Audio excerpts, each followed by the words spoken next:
Okay, everyone, thank you for coming again. Uh, so last time we left off in Mecca al-Mukarramah, if I'm not mistaken. And so there were some cataclysmic events, or not events, but kind of like omens that foreshadowed darker times to come. And so that would really correspond with a function that Ibn Arabi attributed to himself as the Khatam Walay Muhammadiyya, the seal of Muhammadan sainthood.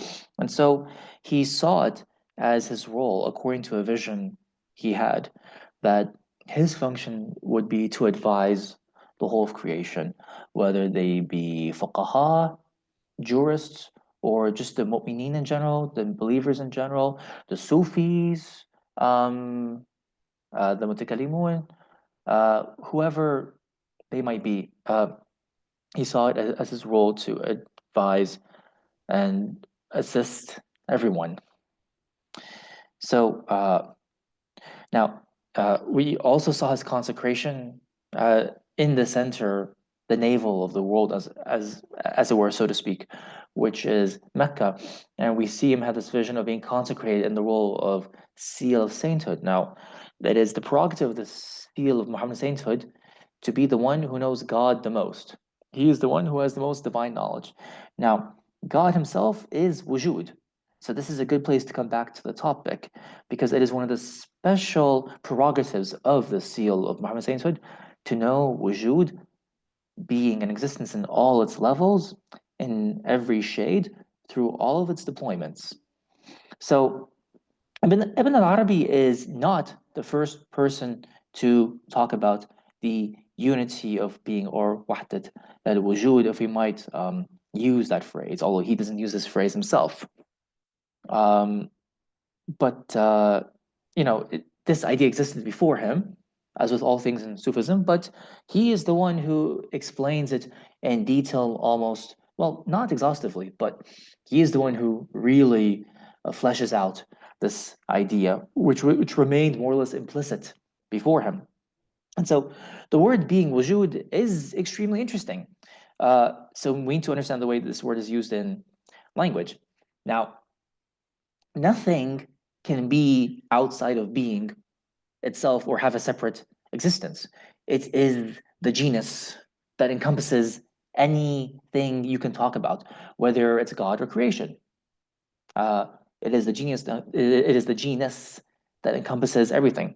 So that applies to God and a piece of wood. Uh, what something is, therefore, is it is just a restriction or a limitation of being. We are now getting into philosophical terminology and ideas. So I won't explain it fully. Just sit with the mystery and enjoy it, and you can ask me for clarification after the class. But the idea is that being wujud is what is called a mahiyya. It is translated into English as a quiddity, a quiddity. Um, and this goes back to a debate as to whether wujud is something, being is something that exists in the mind. It's a mental construct. And therefore, you have things that are in front of you in real, like a horse and an apple. But the idea of being itself is just a mental construct, or is being itself real? And therefore, a horse and an apple are the delimitations and manifestations of being itself. Again, that requires further clarification.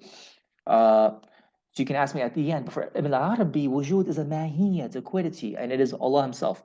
So everything in existence is in some form, shape or form an identification, ta'ayyunat. It's a ta'ayyun of wujud itself. Okay. So in reality, uh, this is something that is purely negative. It is simply a limit, what's called a had in philosophical terminology. A limitation placed on being is what determines what that thing is. So, in other words, that which defines a particular thing is the deprivation of wujud from it, and by reason of which it is a horse, flower, or a man, and not pure being. So the more wujud you take away from something, the more defined it becomes. Or to put it another way, by reason of which it is not God, who is pure wujud itself. And so because of that, Ibn al-Arabi says the universe is an illusion. right? It has no real existence, um, as is the case with what is imaginary, right? So he also says if the universe is an illusion, he also calls the universe pure imagination, al-khayal al-mutlaq, right? In other words, you imagine that the universe is something different from God, subsisting all by itself, whereas this is not the case at all. The universe has no separate existence from God. It has no independent subsistence, right? On the other hand, from the point of view of its relationship to absolute being, of which the universe is an infinite series of auto-determinations, the universe is also totally real. Insofar as the universe reveals God, it's real. But insofar as you talk about having a separate existence, that separate existence is an illusion. So in this respect, Ibn Arabi also has no fear of also asserting an apparent contradiction with what he just said, that existence in its entirety is reality, or that there is nothing illusory in existence, depending on the point of view you are talking about. So he says, everything we perceive is the being of God in the essences of the possible. So everything is the wujud of Allah in the ayan, the essences, or the dhawat of what is called the possible beings, al-mumkinat, al-mumkinat, right? And that also requires an explanation. What does that mean?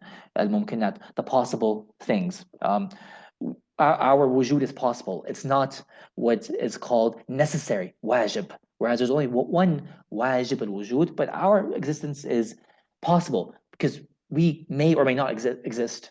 We don't have to exist. Our being is a possibility. But there's only one being whose reality is necessary. He can't not be. Or this necessary being, wajib al-wujud, it cannot not be. Okay, so when Ibn al-Arabi says the possible, he means us and everything apart from God. So from the point of view of what's called the ipseity, right? This is a mouthful, but the ipseity is the what's called his literally God's he-ness, his huwiya, what makes him him. So from the point of view of the ipseity, the huwiya, it's his wujud. The universe is his wujud. From the point of view, but from the point of view of the diversity, the multiplicity of forms you see, it's what you're seeing is the essences, the ayan of the possible. In respect to the unity of its existence, right? When we're talking about the tawheed of wujud, it's what makes it wahid.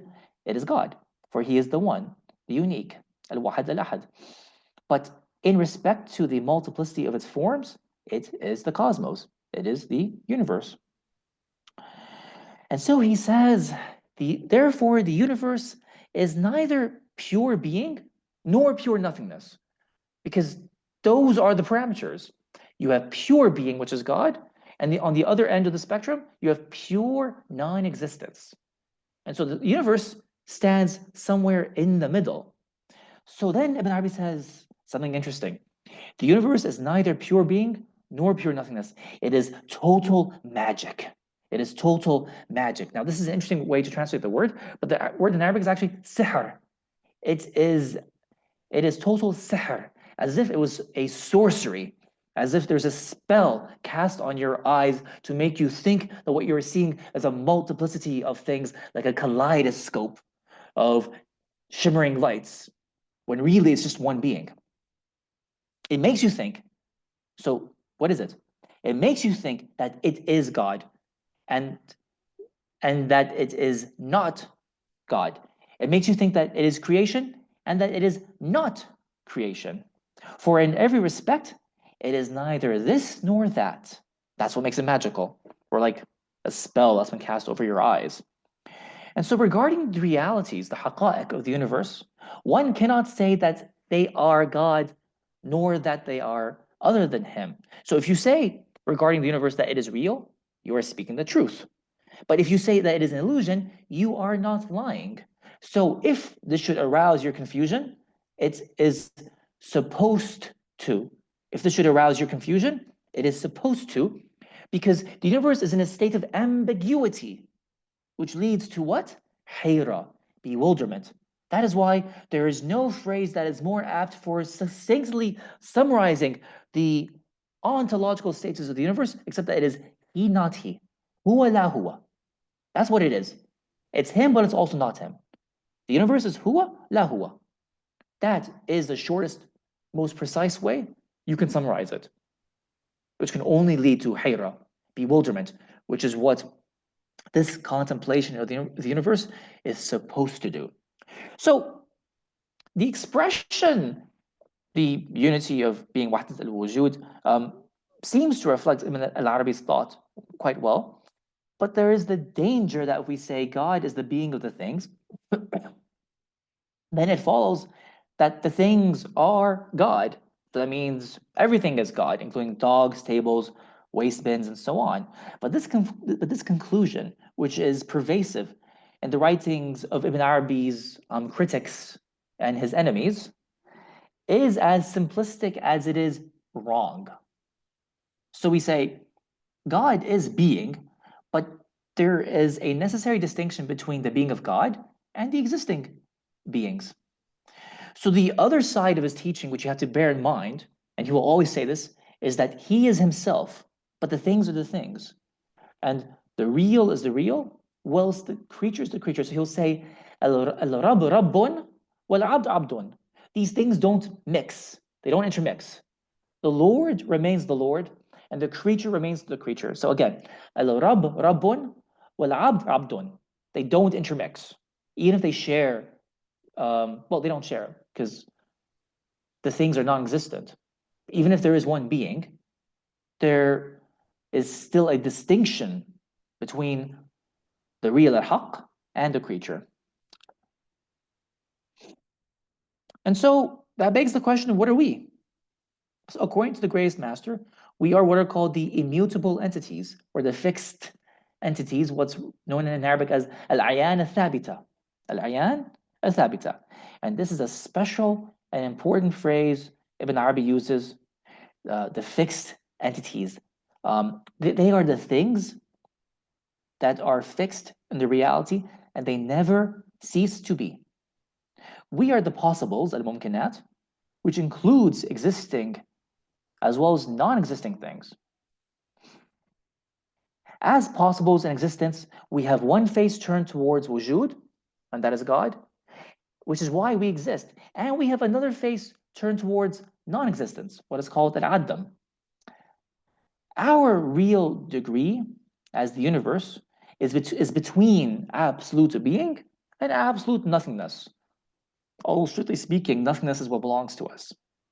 So as fixed entities, or as ayana thabita, what we are in the state of existence is what we always were in the knowledge of God when we did not exist. It is how he knew us before we even existed, in his, how he knew us in his pre-eternal knowledge.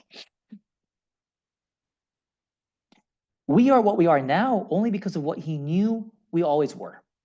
He thus makes us exist, so that as he existentiates us according to what he knows according to what our realities are.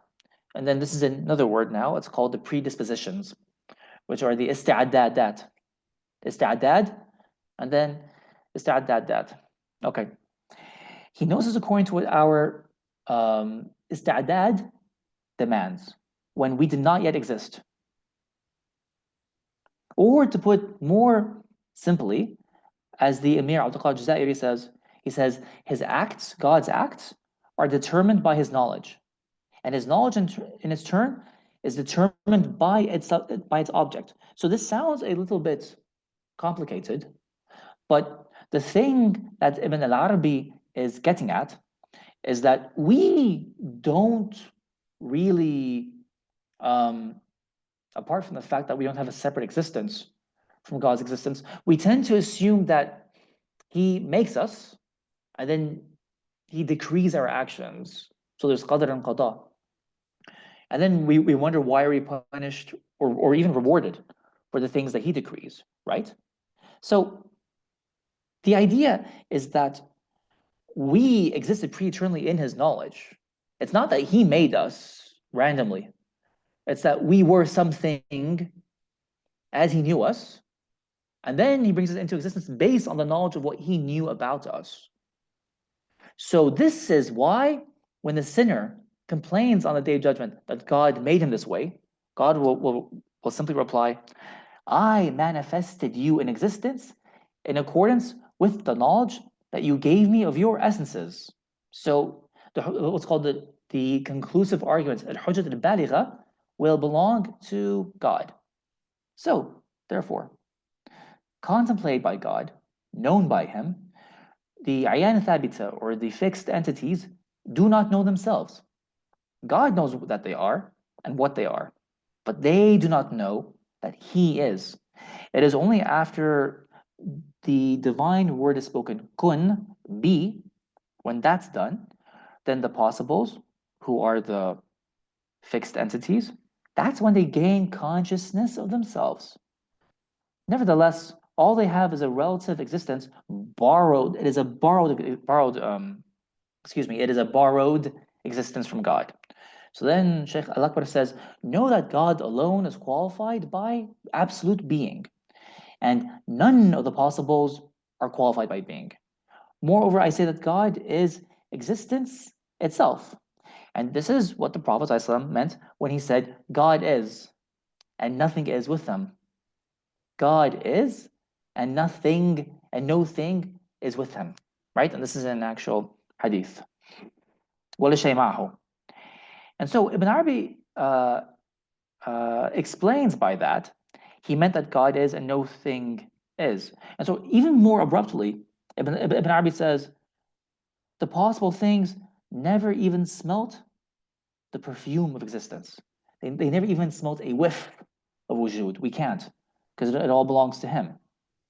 So therefore they're manifested ad extra, right? As something extra to existence. They do not acquire existence themselves, as he insists. They only borrow it, right? They only acquire what? So then what is it that they acquire?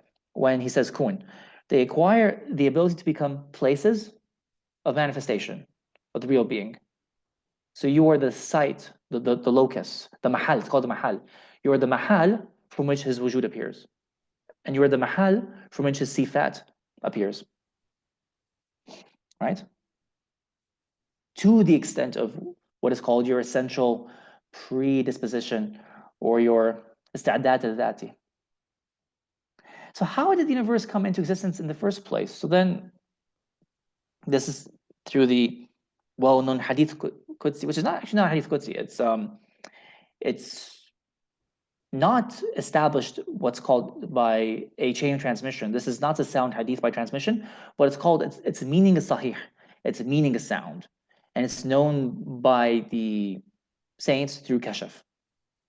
And this is the hadith, I was hidden treasure. I was a hidden treasure and I love to be known.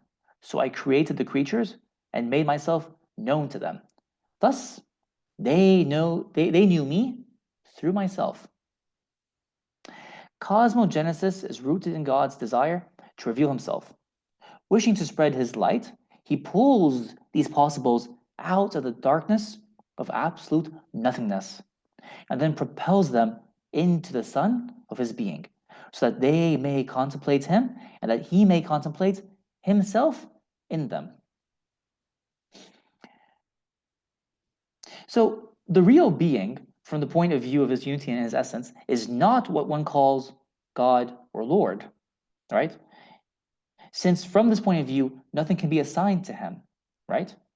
So from the point of view of God's essence, we can never know his essence. That's not what we call God. You can't know what that is when you're talking about his essence. That which one calls Lord, the Rabb, is in need of a vassal. It's called a marbub.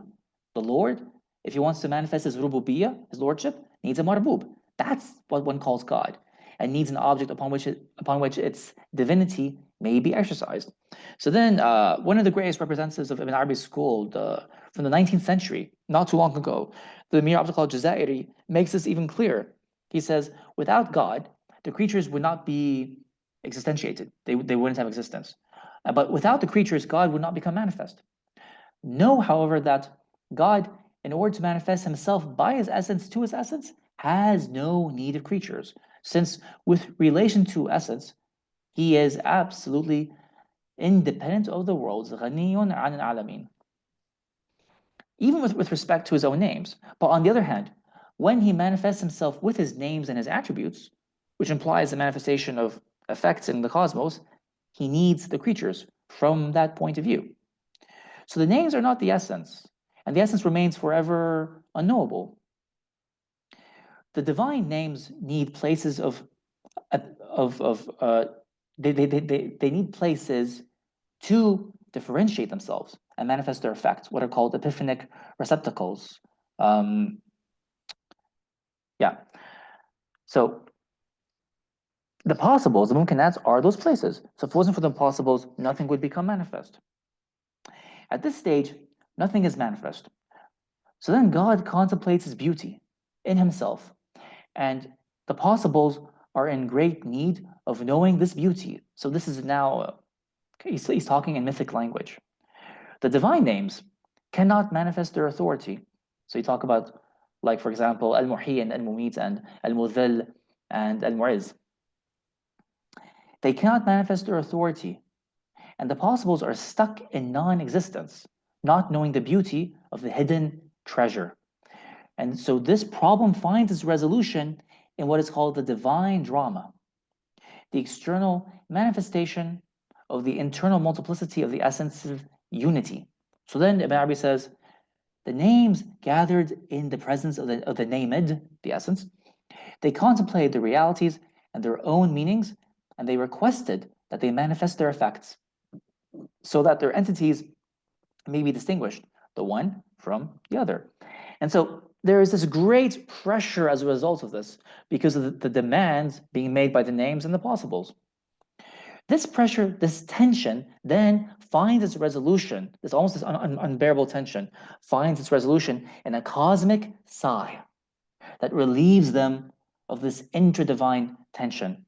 And what is this pressure and tension caused by? Except love. The pressure of loving desire inspired by God's own beauty. And so the cause of the universe was none other than love. God's love for his own beauty, so that God may contemplate himself and his beauty in the creatures. So the entire universe participates in this beauty, because the whole point of the hidden treasure is for him to make himself known. So this exhalation, this sigh, is the breath of the All-Merciful, Nafas al-Rahman. Again, it's called Nafas al-Rahman, which we came across in the first session. It uses an expression borrowed from Prophet Muhammad, right, in the Hadith. And so this is the stuff and reality from which everything in the universe is created. So Ibn Arabi explains that is what the Prophet ﷺ pointed out when he reported from God, I was a hidden treasure and I loved to be known. So love was the cause of the creation of the universe. If it had not been for this love, the world would not have appeared in him. Its movement from nothingness to existence is a movement of love on the part of the one who gave it existence. And then he says, for nothing is more beautiful than the universe, right? So this cloud is the substance of the cosmos, and it receives all the forms, the spirits, the compounds of the universe. And so it is an infinite receptacle, what is called a qabal. It is an infinite, it is able to receive the forms of the universe infinitely. When we were immutable entities in the substance of the cloud and heard his word be, we could not do other than come into existence. And so Ibn Arabi remarks that just as the human breath produces letters, phonemes, the breath of the All-Merciful generates words. So it's like when you see stuff in the universe like us and objects, those are his words because it's made out of the breath of the All-Merciful. Just like your breathing produces words and sentences, the stuff you see happening here are God's words. So we are his words and we are his sentences. And of course, the major events of history are the chapters of this universal book, if you like. And so that's why the universe is nothing more than his words. We are letters, but he is the meaning. And so creation is doubly an act of divine generosity for the divine names and the creatures. When the possibles are endowed with existence, the divine names are able to exercise their authority, and the possibles are able to know one another and to know God. And so Ibn Arabi insists that the names are our substance, just as we are theirs. Each one is the substance of the other, and each one is maintained by the other. And so, what are the names if not the name it? Uh, and so, Ibn Arabi also uses this other metaphor, this metaphor of light that produces a shadow. The universe is God's shadow. The universe is God's shadow. And the shadow follows the primary object it is attached to. And that is what we are doing. Uh, yeah. We can also say that the universe is nothing other than God's uh, reflection, if you like, disclosure. It is his disclosure in the forms of the immutable entities. It is him disclosing himself through us, through the Ayana Thabita. And uh, that is us. Um, so the creatures are similar to the forms that are reflected in a mirror, real and visible to the naked eye, but yet absolutely chimerical. What is chimerical? Illusory. If the person in front of the mirror steps away, the image vanishes into nothingness. That's the analogy, right? And the same is true of existing beings. At the very moment that one of them appears in existence, its nature, as a possible, pulls it back into non-existence, into nothingness. It is only the continuous revelation of tajalliyat, theophanies, at each moment that clothes it with new existence. So existence is when God recreates it at each moment because it can't subsist by itself. So each time uh, something is recreated, it's also recreated newly, but you don't see it because it's happening too fast. So the pencil in front of you now is not the same pencil it was 1 second ago, right? Which is why at each instant, the cosmos, from the point of view of its form, undergoes a new creation in which there is no repetition. There is no repetition in creation at all, forever and ever. At each instant, the form you're beholding, like a bottle of water, it's a new bottle of water, but you don't perceive it. It appears to be the same, but it's not.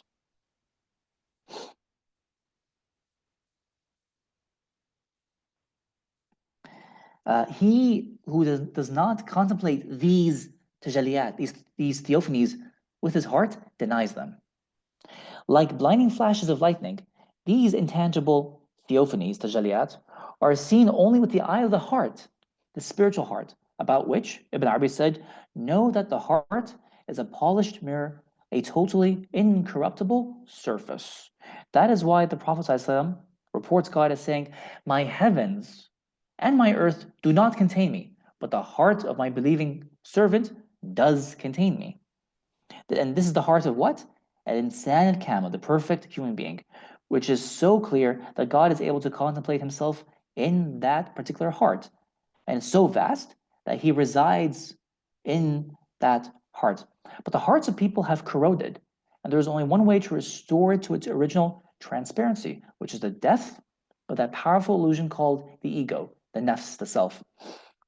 Once he has done this, then as the Prophet reported, God becomes the eye with which he sees, his hearing through which he hears, and his hand through which he grasps, and his feet through which he walks. Once the heart is purified of the accretions of the carnal soul, the Gnostic possesses a permanent vision of those tajalliyat, those theophanies. And for him, these tajalliyat never cease. He sees them all the time. And so even though all creatures are receptacles, they are containers for God, not everyone is equally so.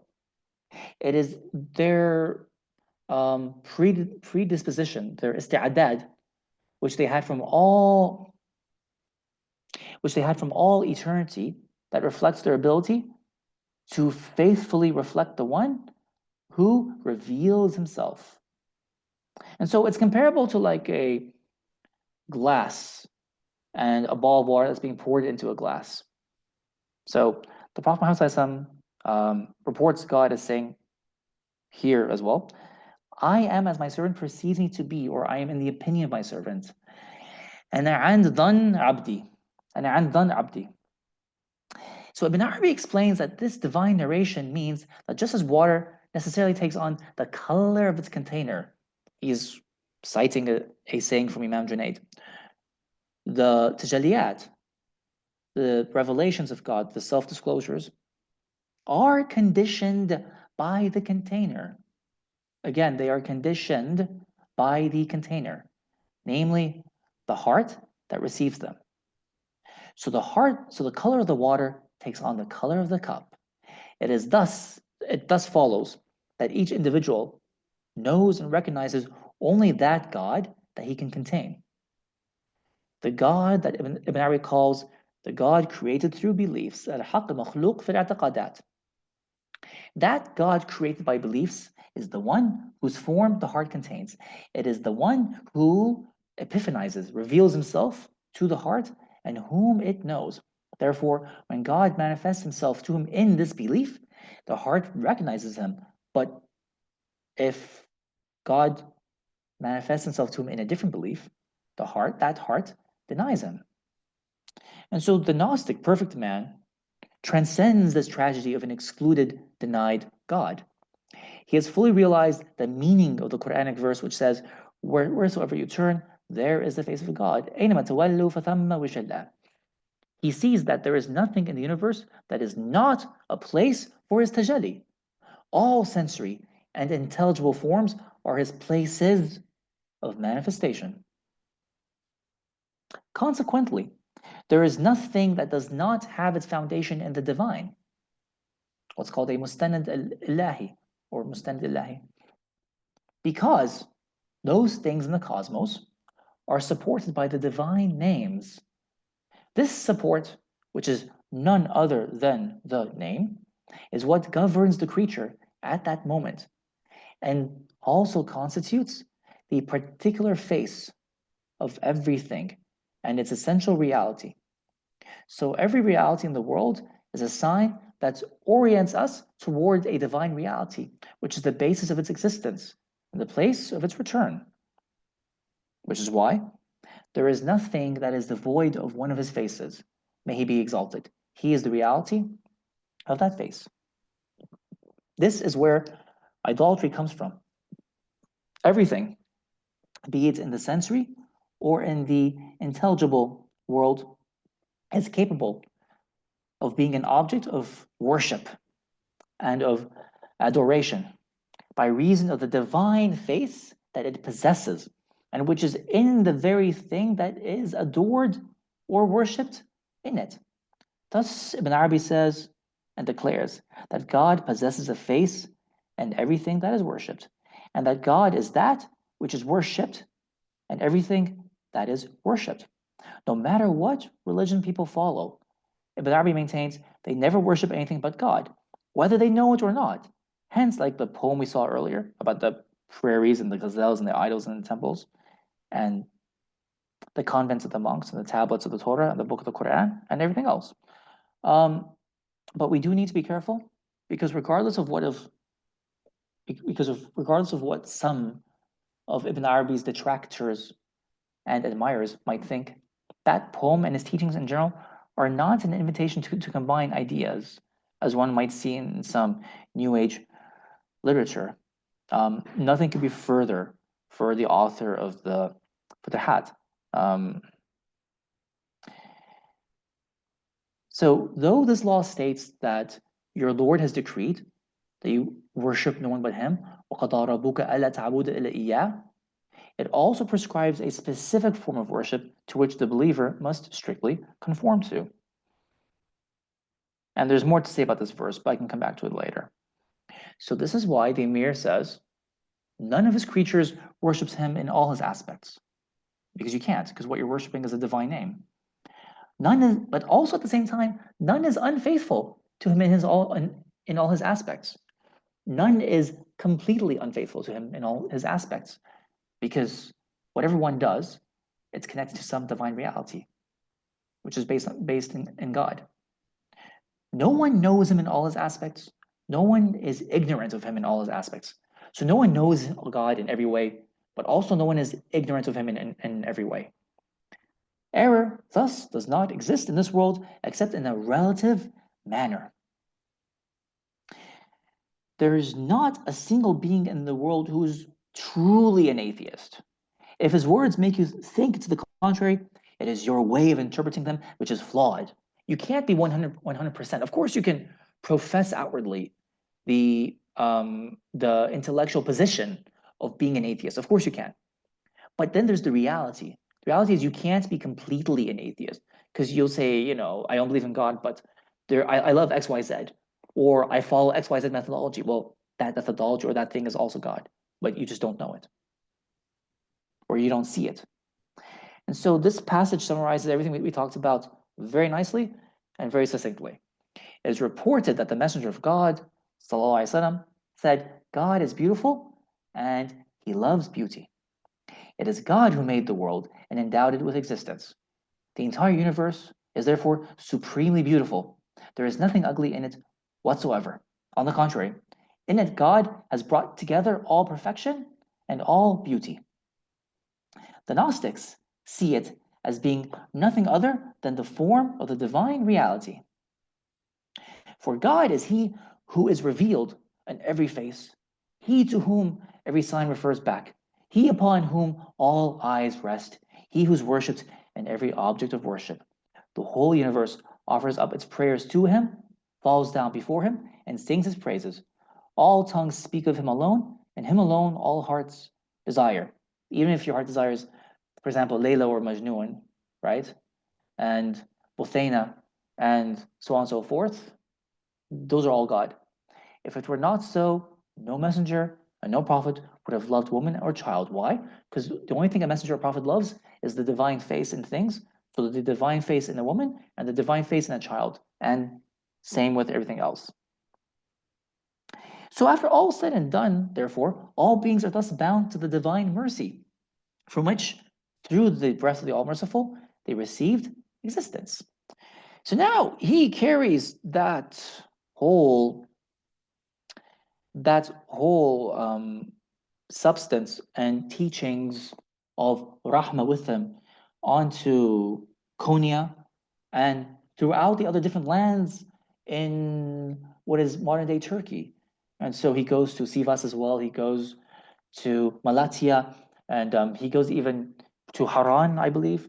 And he also goes to Diyarbakir and many other places that he doesn't talk about in detail. And finally, uh, to his resting days in Damascus. So, Ibn Arabi, coming back to his life, stayed in Mecca for another 2 years studying hadith, and left in around 1204 to continue uh, to continue traveling. This time he would travel in many places, right? And so he goes back and forth, not just to modern day Turkey, but even to Iraq, Baghdad, Mosul, and Palestine, and even Egypt. He goes back and forth. So during this time, he's always writing and further writing. So this is the period in which the production of his poetry takes off. And then he tells us about this extraordinary vision he has. And so this is the vision. He says, the reason I was called to utter poetry is that I saw an angel in a dream who brought me a piece of white light. It looked like it came from the sun. What is this? I asked. The answer was, it is the chapter of the Quran, Al-Shu'ara, Surah Al-Shu'ara, which I think is the 26th surah, if I'm not mistaken. I swallowed it and felt a hair growing up from my chest into my throat, then into my mouth. It was an animal with a head, tongue, eyes, and lips. It stretched out so far that its head reached the two horizons, that of the east and that of the west. Then it contracted and came back into my chest. I then understood that my words would reach the east and the west. When I came back to myself, I began to spontaneously spout out poetic verses. that were preceded by neither reflection nor intellection. So he would spontaneously compose poetry on the spot, just like Maulana Rumi. From that moment on, inspiration never ceased. And so the meaning of this vision is that, like his writings, his poetry is directly nurtured by the essence of the Quran itself. So there is no complete incompatibility between divine inspiration and poetic inspiration, right? And so generally, with all of Ibn Arabi's writings, he will assert the authority of inspiration. And he'll say something like, I have not written a single letter of this book, which is a futuhat, except under the effect of a divine dictation, imla'a ilahi, or a lordly projection, ilqa rabbani, of a spiritual and breathing into my heart, in my being. This is so in spite of the fact that I am neither a legislative messenger nor a commanding prophet, right? And so, yeah, he doesn't write these works the way a writer would normally write them. And he always emphasizes that from time to time, again and again. And so he says, rather, my purpose in writing these things is to free myself from an inspiration that burns my heart and crushes my chest. And so he offloads that knowledge, and that's what frees him from the inspiration. That's the cause of his writing. So in Konya, Ibn Arabi meets with several interesting people, including a painter.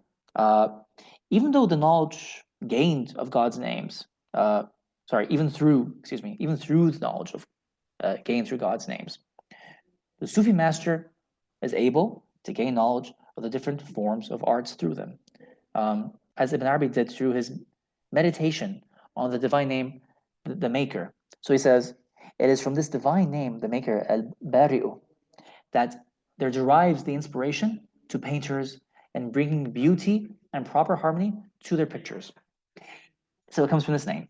In this connection, I witnessed an amazing thing in Konya, in the land of the Greeks, so Turkey. There was a certain painter whom we proved and assisted in his art in respect of a proper artistic imagination which he lacked. One day he painted a picture of a partridge and concealed in it an almost imperceptible fault. He then brought it to me to test my artistic acumen regarding its harmony.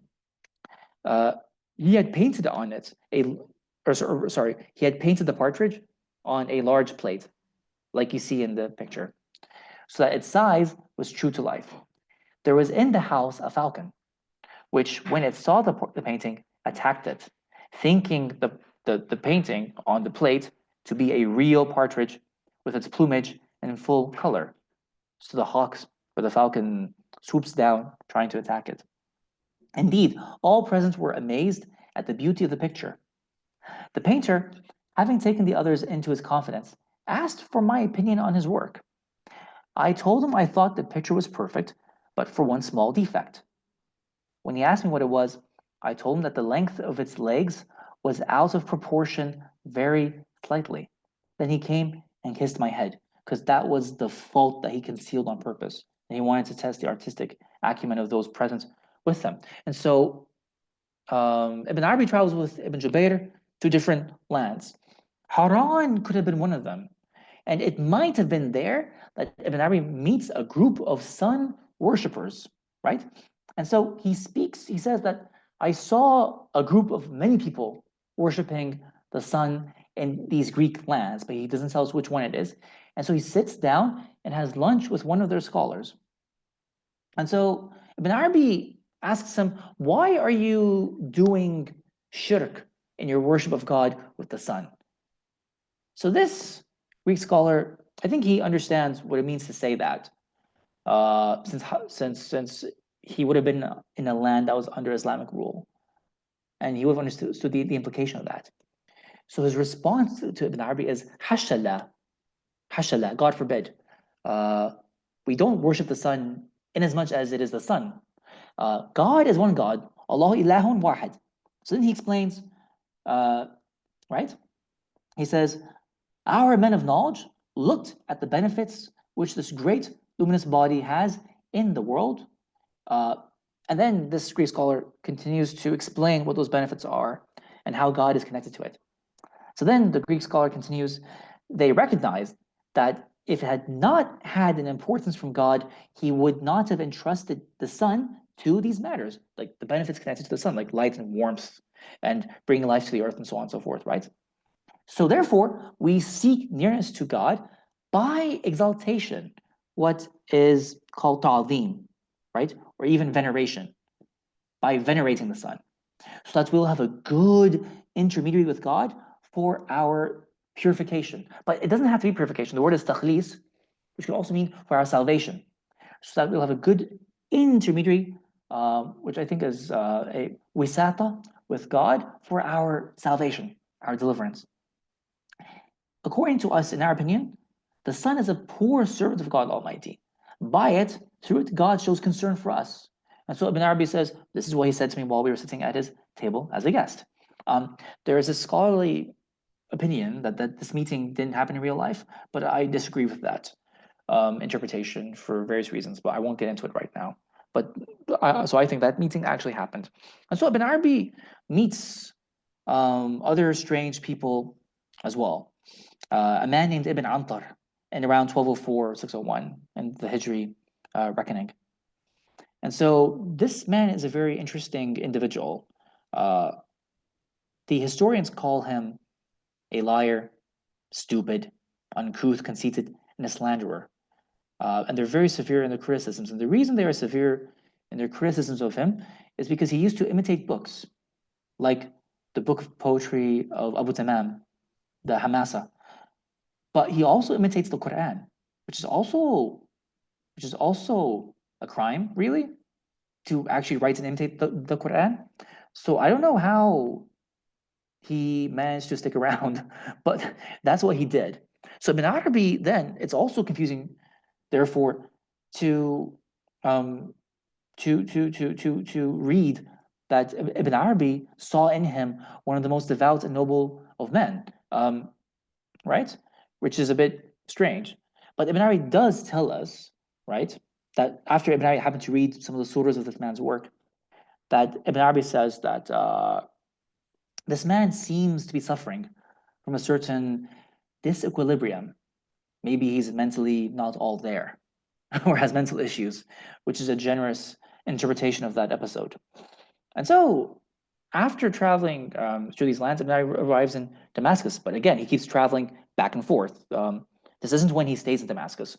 When he stays in Damascus, we'll see in the next session, or the last session, actually, for next week. So, on his arrival into Syria for the first time in 1205, Ibn Arabi has this experience. And it is an experience of mad love, of that insane passion which grips the heart, although the heart itself is unable to give any name to the object of its love. By the way, for those who attended the lecture of Professor Aludamini Ogunnaiki, excuse me, he said he experienced that love himself, right? When you're so madly in love, but you can't tell who it is you love. So it happens to people. So then Ibn Arabi says, the most subtle love I have ever known is the love which makes one experience an inner passion, an agonizing desire, a state of subjugation and languor, which prevents one from sleeping and eating, while making one incapable of knowing for whom or through whom this love is. And I had no idea whom I loved. Was the beloved my creator, or was he in my image? And has a lover ever said the likes of this? And so Ibn Arabi was quite literally possessed by love, or rather possessed by God. He could not even sit down at a table without seeing him at the other end of the table. So then Ibn Arabi says, my imaginal power had attained to a stage where my love was able to give my beloved a corporeal form in front of my very eyes. What does imaginal power mean? Does it mean through his imagination? No, that's incorrect.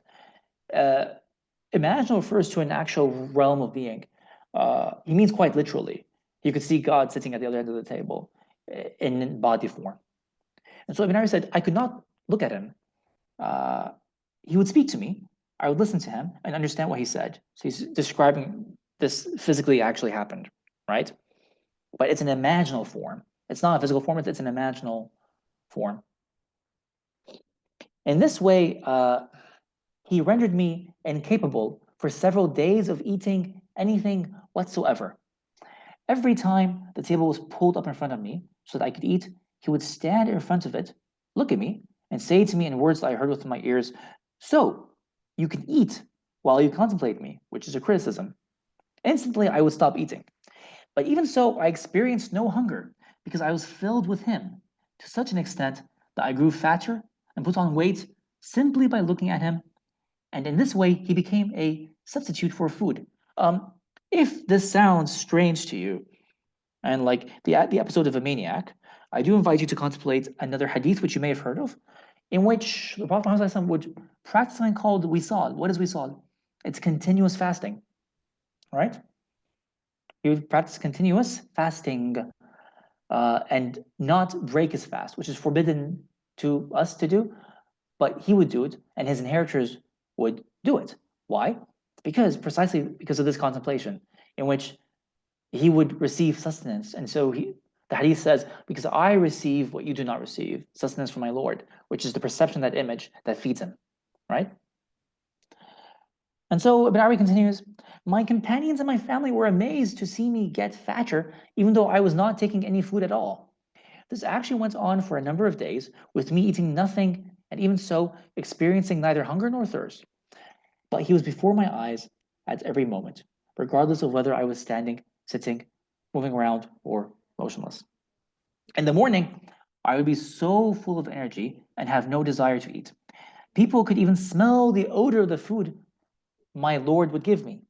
They would be amazed by its delicious aroma and ask me, 'Where did you get the smell of food? We have never smelled anything like it.'" Extraordinary, of course. And so it is in Konya that Ibn Arabi now meets a strange person called Saqat bin Rafraf bin Saqit al-Arsh. And Ibn Arabi says this wali is the only wali in his category. There's no one in this category who is with him, so he's quite unique. So then Ibn Arabi says about him, "I saw him in Konya. The verse of the Quran which is special to him." And so again, this is the certain awliya are connected, especially to certain verses of the Quran. So he was connected to a certain verse, which is, "I swear to it by the star that sets," which I think I've got to go back and check which verse that is. Is it فَلَا أُقْسِمُ بِمَوَاقِعِ النُّجُومِ? Maybe. Or no, sorry. So the verse is وَالنَّجْمِ إِذَا هَوَى. That's the verse. وَالنَّجْمِ إِذَا هَوَى. That's the verse he's connected to. So then Ibn Arabi says, his state does not go beyond that. He concerns himself only with his soul and with God. And he is a man of great caliber, kabir sha'an. And his state is extraordinary. The mere fact of seeing him influences the state of whoever sees him. And he is a contrite and humble man. And that is what I saw him to be, and his personality amazed me. And so in around 1210, Ibn Arabi's wife, remember now, he's married, right? Because he attains this Mohammedan station, which encourages marriage and having children. So Ibn Arabi's wife gives birth to a daughter. And he also fathered two sons, but we'll just talk about the daughter for now. So he says, "When my daughter Zainab was no more than a year old," Ibn Arabi asks her a funny question, if we can see it that way. And this daughter, who is 1 year old and is still being breastfed, I asked her a question just for fun, in front of her mother and grandmother. I asked her, "Oh, daughter of mine, what should a man do after lying with his wife without emitting any seed?" Now, it's not just a question for fun. This is a fiqh question. This is actually a mas'ala fiqhiyya that's answered by the jurists, because the idea is to do with taking a shower, right? Does one take a shower or not? So then, being 1 year old, Zainab replied that he would have to perform the full ablution, a full ghusl. And we were all absolutely astonished. And of course, her mother and grandmother fainted when they heard her speak. The same year, I parted from this daughter, leaving her with her mother. I gave her my permission to perform the pilgrimage that year, the Hajj, while I traveled via Iraq to Mecca, where we would meet up again. When I arrived at the meeting place, I went with a group of people who were with me to look for my family in the Syrian caravan. My daughter saw me as she was breastfeeding and cried out, "Mama, it's Baba."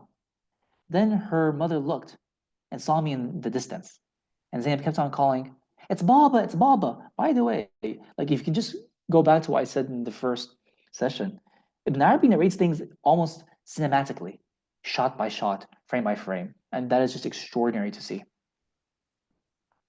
Then her uncle called to me, and I heard. When she saw me, she laughed and threw herself at me, crying, Baba, Baba. Uh, Ibn Arabi's daughter did not live long, and he would have to face that terrible moment when he buried Zainab with his own hands. So I don't know if this corresponds to the same episode that we saw on the session of the God's vast earth, Ard Allah al-Wasi'ah, because he talks about a daughter named Fatima who passes away there as well. So these could be two different daughters. And so it's in 1212 that Ibn Arabi had a disturbing dream, showing that in spite of his high spiritual rank, there really was no relaxing. And he says, I had a vision in Baghdad in the year 1212, in which the gates of heaven opened and the treasuries of the divine deception fell like rain on everyone. I heard an angel saying, What deception has descended tonight? And I awoke terrified and looked for a way of being safe from it. I could find no way except by knowing the balance that is laid down in the divine law, the Sharia. And so Ibn Arabi often discusses the dangers of deception on the path to realization, and his repeated advice to the travelers is that nothing can preserve them from error save careful observance of the law. The happy man is he who conforms to divine prescriptions and does not transgress them. And also, if anyone desires that God give him good and preserve him from the calamities of deception, let him never let the scale of the law drop from his hands. And so it was also maybe during his second stay in Baghdad when this episode happens as well, which is, by the way, and also it's also an illustration of the law as well, which is this. I was walking one day surrounded by my companions when we saw the Khalif al-Nasir coming our way. We drew back from the road, and I said to my disciples, Whoever is the first among you to greet him, i.e., before the Khalif has greeted you, will lose my respect. Why is this? I'll explain in the end. When he drew up directly opposite us on his horse, he expected us to greet him because that is what people were accustomed to do in the presence of kings and Khalifs. But we did nothing of the kind. He then looked at us and greeted us with a clear voice. All of us returned his greeting in a chorus. Wa alaykum as-salam wa rahmatullah. The Caliph understood what Ibn Arabi was doing and praised him and thanked him for his behavior. Why? Because Sheikh Al-Akbar wants to implement the Sunnah. What is the Sunnah in this situation? The Sunnah is for the one on horseback is the one who is supposed to initiate the greeting to someone without a vehicle who is walking on foot. That's the Sunnah. And so that's what Ibn Arabi, through his actually kindness and mercy, helped the Khalif do. But that does not mean that the law is ironclad. And there's a difference between man-made laws and divine laws. So now it's in Aleppo, in Halab. Ibn Arabi makes the acquaintance of a local ruler, Malik al-Zahir. And who is Malik al-Zahir? He is related to none other than Salahuddin Saladin. And I think he's either the nephew or the son of Salahuddin, but I think he's actually the son of Salahuddin, right? So he's an Ayyubid, and Ibn Arabi gets along with him very well. Who is this Malik al-Zahir, by the way? He's the same one who has Suhrawardi al-Maqtul as his teacher. And then Salahuddin commands Malik al-Zahir to execute Suhrawardi, but that's another story. And that upset Malik al-Zahir a lot. So it seems that many locals used to ask Ibn Arabi to intercede on their behalf with the king. And Ibn Arabi presented no less than 118 pleas to Zahir, who passed judgment there and then. One of them was on a man who committed treason, and the king wanted to execute him secretly, without telling Ibn Arabi. So then Ibn Arabi says, but I came to hear of it. When I brought the subject to his notice, he hung his head and said, if only the master knew of this man's sin. It is one of those crimes that kings cannot pardon. which seems to be like state treason, I guess. But then Ibn Arabi says, to this I replied, you who imagine you have the power of kingship, that you are a sultan, I do not know of any sin in the whole world that is too great for me to forgive, and I am only one of your subjects. How is it then that you cannot bring yourself to forgive a crime which is not even a transgression of the divine law?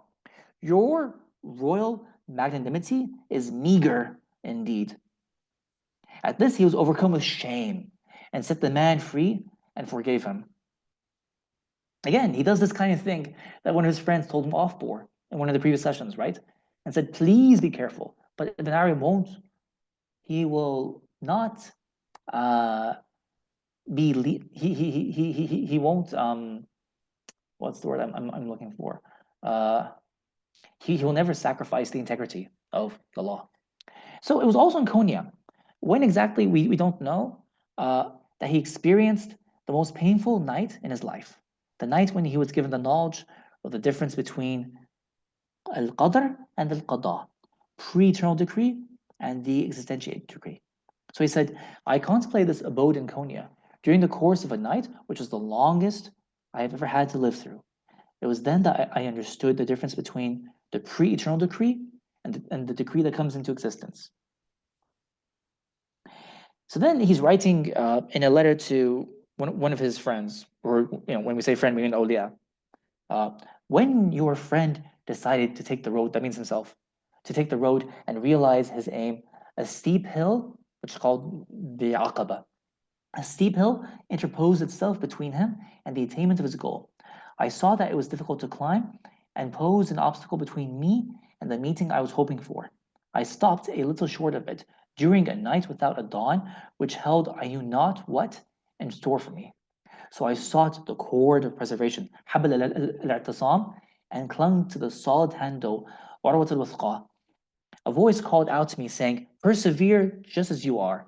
When I came back to myself, I rejoiced in the knowledge that my misery was over.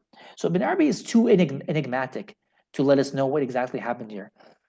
But it is reasonable to consider that every mystic and wayfarer has to face a particular obstacle that pushes him to his very limits. And we're coming to the end of the presentation. I apologize for going over a little bit. And so, just prior to Syria in Malatya, Badr ad-Din Habashi passes away, and this is his good friend.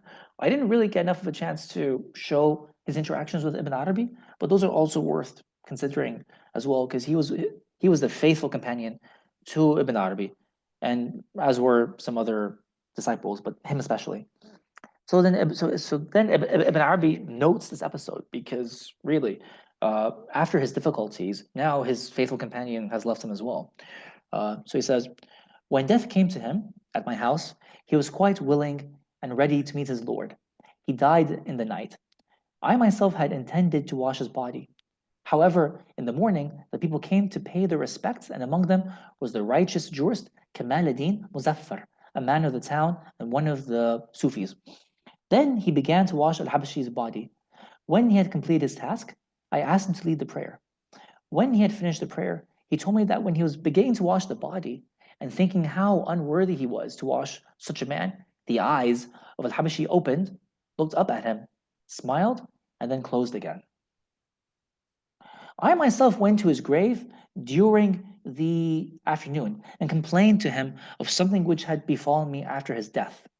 He answered me from his grave and gave praise to God.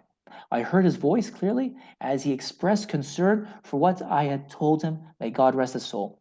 The preacher Badr ad-Din told me at Malatya, on the authority of some of his household, that they had looked down by night from the rooftop onto the grave of al-Habashi and had seen a great light reaching to it from the sky. The light had persisted until dawn.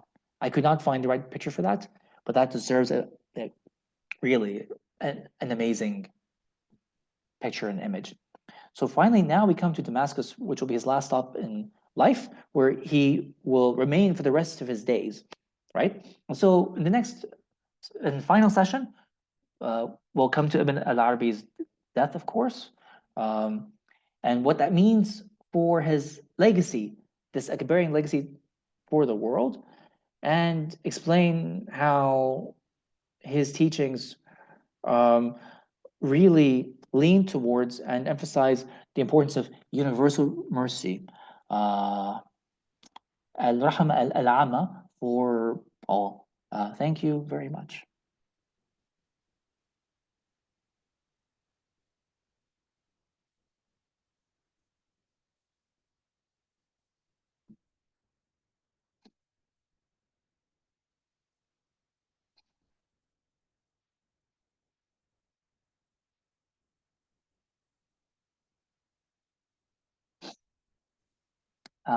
Is Allah or Joshua here?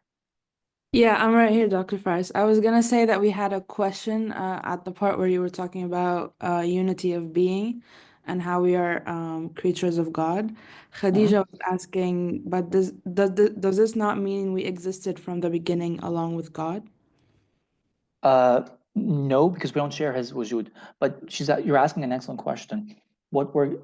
Our existence is in his knowledge. In his knowledge. That's it. As he knows us, right? When we did not have being in this world, when we did not, exist in the normal sense of the word, right? Or exist before that in the spiritual world, and what's called Yom Alast, Alastu bi Rabbikum, right? We had existence there too. But even before that, when we had no existence, the most we had in existence was in his knowledge, his pre-eternal knowledge, which makes you pre-eternal through him, through his knowledge. So we only became in existence after he created us. After he gave the command, which is kun, fayakun. Yeah, makes sense. And she's also saying, can we know when he came to know us? God knew us pre-eternally.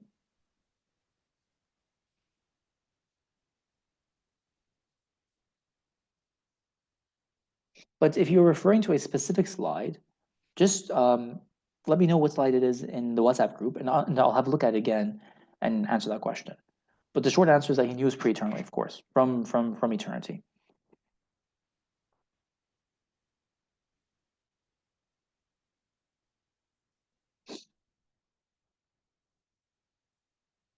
Yeah, I don't think I'm seeing other questions in the chat, so if Okay, any, all right. Then let's just give it a couple minutes. If anyone wants to raise their hand and ask a question, otherwise we'll call it a night in a couple minutes, inshallah. inshallah. Yeah, thank you.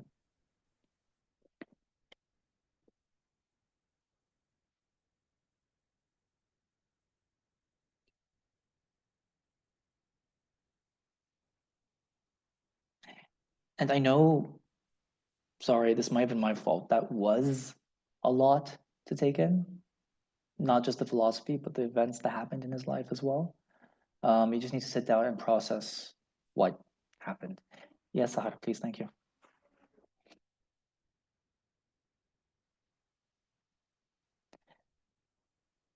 Yeah, Sahar, go ahead.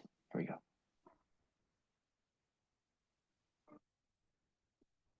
Sahar, can you hear me? Yeah, go ahead. Assalamu alaikum. Wa alaikum assalam wa rahmatullah. Assalamu alaikum. Wa alaikum assalam. It's a lot to take in, so we need to digest. But I have a question regarding the death of the ego. Yes. Because you said in Hadith, I want to say it in Arabic because I don't know the translation exactly in English. ما صار عبدي يتقرب لي إلا ما كنت Yes. تقريبا يعني صرت لسانه. أنا مش حافظة الحديث قوي. I can't recall the exact wording of the hadith, but you're saying something about the death of the ego, which is it's interesting to say because I find it for me it's very difficult I mean it's we're not gonna be here. This is what I think. The ego has to be. I think the nafs is there, but maybe tame it or maybe face it or maybe be aware of it or otherwise we wouldn't be humans, something like that. I'm not sure if you got my point. Yes. Yes. No, it's a completely fair point.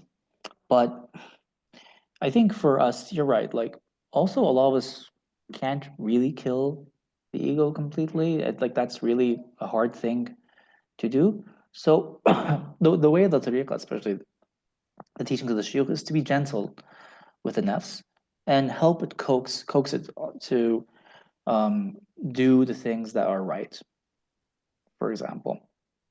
But for the awliya, they cannot reach what's called theomorphism, which, if I may use this word, it is ta'alluh, or what Sheikh Al-Akbar refers as تخلقوا بأخلاق الله, right? ta'alluh or تخلقوا بأخلاق الله. They can't do that unless the ego really dies. And then what happens is that then you're not killing the nafs, by the way, because you're right. Like, then we would have a different kind of religion. No, the nafs has an honorable place. But what you're killing is it's having its own independent will. And then it only wants to have the will of what Allah wants. وَمَا تَشَاءُونَ إِلَّا أَن يَشَاءَ اللَّهُ. That's their maqam. وَمَا تَشَاءُونَ إِلَّا أَن يَشَاءَ اللَّهُ. And then you could say, like, yeah, the ego transmutates. But I mean, it depends on which point of view you're talking about. Like, if it's an Ibrahimi maqam, you're breaking the idol of your ego, right?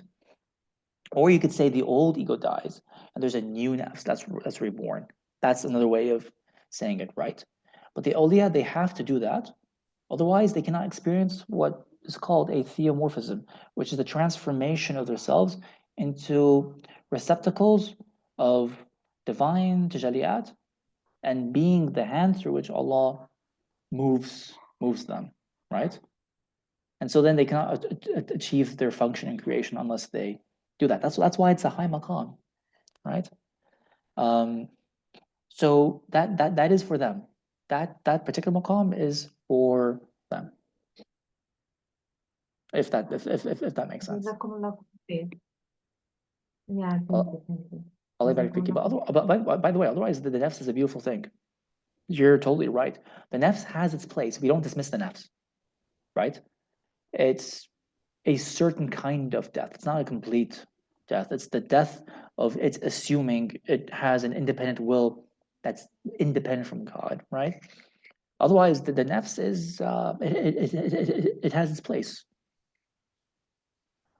because the teaching of Ibn Arabi and by extension Islam is not that we are pure ascetics. You want to kill all pleasures. No, they have their place. So he's talking about something else.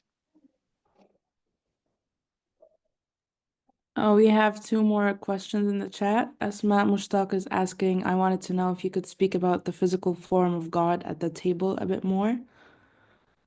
Yeah, so it's not a physical form. I know. It takes on a corporeal form, which sounds like it's physical, but it's something that is imaginal, but he sees it as something that's physical, but it's not actually physical. Otherwise, you get into the problem of hulul and reincarnation. It's not that. It is an image that Sheikh Al-Akbar is seeing, but it's a physical image. He will call it a corporeal form, jasadi, because he wants you to know that he's not seeing it with the eye of his heart, and he's not seeing it with the eye of his intellect. He's seeing it with his physical eyes. He is seeing it with his physical eyes, but it is an imaginal form. But I would have to explain to you what the word imaginal means, because that's a whole subject in itself, right? But it is a physical form that is perceived. It is an imaginal form that is perceived physically. That's what it is. But it's not an actual physical body, right? Um, and yeah, the reason Sheikh Al-Akbar can see it is because of this mad love that comes to possess him, right? And so he can therefore see this form. Ibn Arabi, so he talks about this in chapter 178 of Futuhat, which is the chapter of love, right? And a lot of these ideas of love come from notions of jahili love. And there's an entire vocabulary, a world of vocabulary dedicated to the different kinds of love and passion and yearning, right? Right? that can also be, now he takes that vocabulary and shows you how it can be divine, right? So it's also an allusion to these jahli ideas of pre-Islamic love as well, and all the different variations and categories that there are. It's an extremely rich set of words, and it's an extremely rich subject.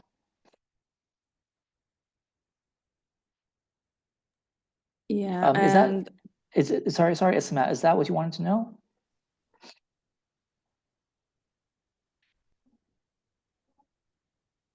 she says yes. Okay, great. And then Sana, right? Is Yeah. wahdat wujud like substance monism? I would say no, because yeah, it's a really hard thing to explain.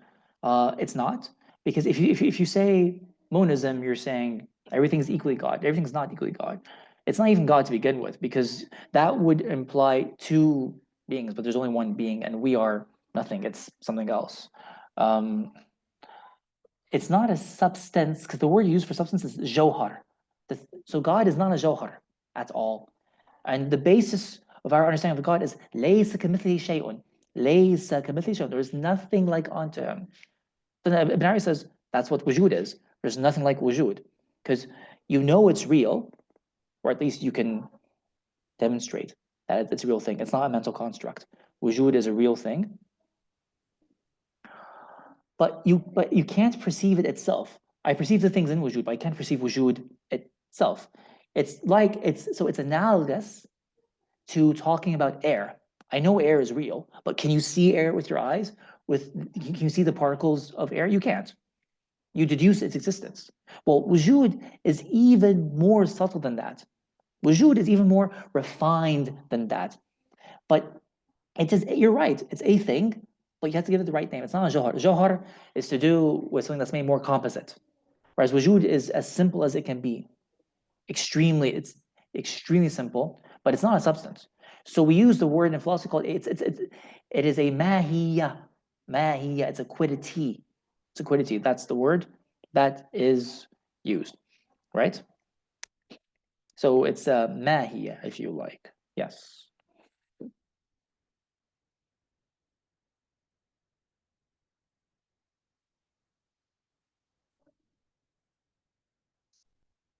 You are most welcome. If there are no more questions, then I will be going. And please, if you have questions, just put it into the chat. I'd love to answer them, of course. And it is a perplexing journey. Jazakallah khairan. Thank you so much, beautiful, wonderful people. And I'll see you next week, inshallah, for the final session. Yes, thank you, and goodbye. Assalamu alaikum.